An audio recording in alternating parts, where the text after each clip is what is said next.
Hi friends. మనం చిన్నప్పుడు రాయి విసిరి కొలంలోనో లేక చెరువుల్లోనో అది ఎగురుకుంటూ పోతే ఎంతో ఆనందపడేవాళ్ళం. ఇదొక టాలెంట్ లాగా భావించేవాళ్ళం. ఇది ఈ ఆట యొక్క పరమార్థం ఏంటంటే, మనము పెద్దవాళ్ళయ్యాక భవిష్యత్తులో ఏ ప్రాబ్లమ్‌లోనూ లేక ఏ వ్యసనానికి, ఎలాంటి విషయాల్లోనూ మునిగి మన జీవితాన్ని నాశనం చేసుకోకూడదని అర్థం.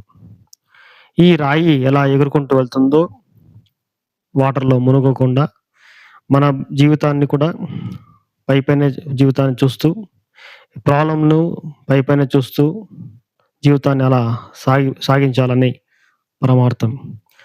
ఎటువంటి సిట్యుయేషన్‌లో అయినా పైపైనే చూడాలని అంతరార్థం. దేన్ని ఏది జీవితంలోనూ మనము మునిగిపోకూడదని దీని యొక్క అంతరార్థం.